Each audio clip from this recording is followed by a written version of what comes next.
Hi అందరికీ నమస్కారం. Welcome to black news channel. నా పేరు రామకృష్ణ. ప్రస్తుతం మనతో పాటు ఉన్నారు రామబ్రహ్మం గారు. రామబ్రహ్మం గారు నమస్తే సార్.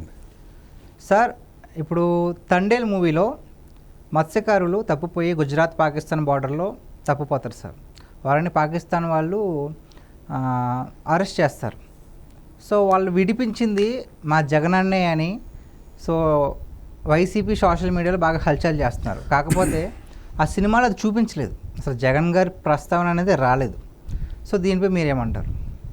ముందు తండేల్ సినిమా కదా సార్, తండేల్ సినిమా నాకు చదివిన సాయిపల్లి ఇద్దరు నటించిన సినిమా. నేను సినిమా అయితే చూడలేదు, కానీ సినిమా హిట్ అయిందని చెప్పి టాక్ వచ్చింది.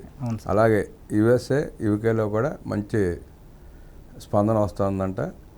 సినిమా చాలా బాగుందని టాక్ ఉంది. ఇహ తండేల్ తండేల్కి జగన్ రెడ్డికి సంబంధం ఏంటి అంటే వాళ్ళ తప్పిపోయిన వాళ్ళందరినీ కూడా విడిపించింది పాకిస్తాన్ నుంచి జగన్ గారే అని వాళ్ళ సోషల్ మీడియాలో చెప్తున్నారు సార్.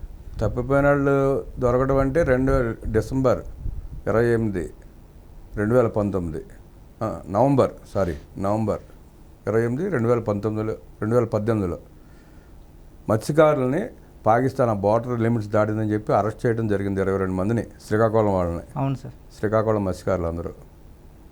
ఆ సందర్భంగా చంద్రబాబు నాయుడు గారు అప్పుడు ముఖ్యమంత్రి, ఆయనకి తెలియగానే రామ్మోహన్ నాయుడు గారిని, అప్పుడు రామ్మోహన్ నాయుడు గారు ఎంపీ, ఆయన ప్రాంతమే కాబట్టి ఆయన సత్వర చర్యలు తీసుకుని సుష్మా స్వరాజ్, అప్పుడు మనకి విదేశీ వ్యవహారాల శాఖ మంత్రి ఆవిడని కలిసి రిప్రజెంటేషన్ ఇచ్చి ఆవిడ రిక్వెస్ట్ చేయడం జరిగింది. ఆ రోజే పాకిస్తాన్ హైకమాండ్తో ఆవిడ మాట్లాడటం కూడా జరిగింది. ప్రాసెస్ అప్పుడే స్టార్ట్ అయింది. తర్వాత చంద్రబాబు నాయుడు గారు అనేక పర్యాయాలు ముఖ్యమంత్రిగా ఉండగా ఫాలోఅప్ చేశారు. జగన్ రెడ్డి సీఎం అయ్యాడు, ఒక 6 నెలలు పట్టించుకోలేదు. ఆ క్రమంలో ఎప్పుడైతే రామ్మోహన్ నాయుడు గారు ఫాలోఅప్ చేయటం, ప్రాసెస్ నడుస్తున్న సందర్భంలో కొంతమంది రిలీజ్ చేయడం జరిగింది. తర్వాత 3 సంవత్సరాల తర్వాత మళ్ళీ కొంతమంది రిలీజ్ చేశారు. మొత్తం మీద రిలీజ్ అయిపోయారు. ఎవడికో పుట్టిన బిడ్డ, నా బిడ్డ అని చెప్పుకునే సన్నాసులు వాళ్ళు. వైసీపీ వాళ్ళు ఎట్లా ఉంటారంటే, ఎవడికో పుట్టిన బిడ్డ నా బిడ్డ అని చెప్పుకునే సన్నాసులు వాళ్ళు. వెధవలు అంతే, అట్టగా మాట్లాడతారు. అరెస్టులు ఎప్పుడు జరిగినాయి, ప్రాసెస్ ఎప్పుడు జరిగింది, ఎప్పుడు విడుదలయ్యారు? నువ్వు ప్రాసెస్ చూసుకోకుండా నీ గవర్నమెంట్లో విడుదలైపోయారని చెప్పి నువ్వు ఎట్లా క్లెయిమ్ చేసుకుంటావు? ఇప్పుడు నీ ప్రభుత్వంలో వస్తే వచ్చి ఉండొచ్చు, అంత మాత్రం చేత నువ్వు ప్రయత్నం చేయనట్టున్నా చెప్పుకుంటే సిగ్గుసారి ఉండాలిగా. అసలు తండేల్ సినిమాకి జగన్ రెడ్డికి సంబంధం ఏముంటుంది? అది సినిమా, ఇది రాష్ట్రం, ప్రభుత్వం, ప్రజలు. సార్, ఏ సినిమా తీసుకున్న బయోపిక్ అనేది చాలా జాగ్రత్తగా తీస్తారు సార్. అంటే 1-10 సార్లు ఆలోచించినది నిజంగా జరిగిందా లేదని. అలాంటిది వాళ్ళకి తెలియదు అంటారా సార్ జగన్ గారు ఎలా చేశారని? సో వాళ్ళకి పెట్టలేదంటే వాళ్ళకి కూడా తెలిసి ఉంటుంది కదా, సో జగన్ గారు ఎలా తీసుకురాలేదని. దాన్ని ఏకీభవిస్తారా సార్ మీరు? జగన్ రెడ్డి తీసుకురాలేదని ఆ బాధితులకు తెలుసు కదా, ఆ కుటుంబ సభ్యులకు తెలుసు కదా. ఆ కుటుంబాన్ని అందరినీ రామ్మోహన్ రెడ్డి గారు పరామర్శించడం, వాళ్ళకి మంచి చెడు చూడటం, రకరకాలుగా వారిని ఆదుకోవడం జరిగింది. ఆయన తెలుగుదేశం ప్రభుత్వం కానీ టీడీపీ పార్టీ కానీ అలానే వదిలిపెట్టేలా. అధికారం కోల్పోయినా కూడా చంద్రబాబు నాయుడు గారు చాలాసార్లు ఫాలోఅప్ చేశారు. అప్పుడు టీడీపీ కొంత 3 ఎంపీలు, ఆ ముగ్గురు చేత ఫాలోఅప్ చేయించేవారు. వాళ్ళ ముందుగా రామ్మోహన్ నాయుడు గారు, దాన్ని ఎక్కువ ఫాలోఅప్ చేసింది రామ్మోహన్ నాయుడు గారు. ఆ క్రెడిట్ అంతా ఆయిందే. సో తండేల్ మూవీలో ఎవరైతే తప్పిపోయారో వాళ్ళని, నిజ జీవితంలో ఎవరైతే అలాగా తప్పిపోయారో వాళ్ళని కూడా ఇంటర్వ్యూ చేశారు సార్. సార్ వాళ్ళు కూడా ఎక్కడ కూడా మాకు జగన్ గారు సహాయం చేశారని ఎక్కడ చెప్పలేదు.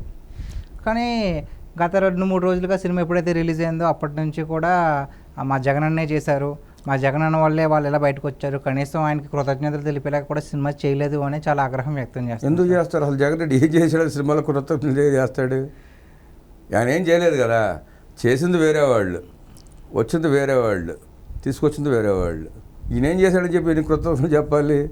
వాళ్ళు అంటున్నారు సార్. మరి వాళ్ళ నాయకులంతా కూడా వాళ్ళకి సిగ్గుసారం ఉండదు. వాళ్ళకి చేసింది చెప్పుకోలేక, చేసింది ఏమీ లేక ఇట్లాంటి పచ్చకోతలను కూసుకుంటూ తిరుగుతూ ఉంటారు.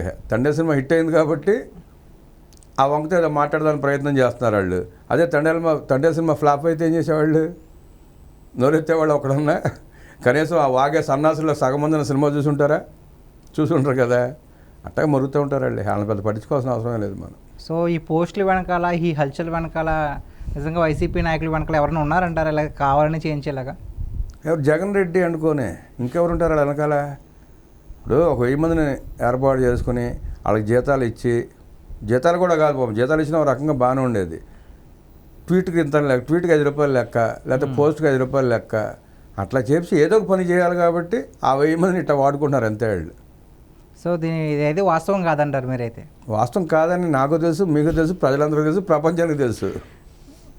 పాకిస్తాన్ వాళ్ళకి బాగా తెలుసు, ఆ ఎంబసీ వాళ్ళకి ఎవరు ఎంత ప్రయత్నం చేశారనేది మన ఇండియన్ ఎంబసీకి, పాకిస్తాన్ ఎంబసీకి బాగా తెలుసు.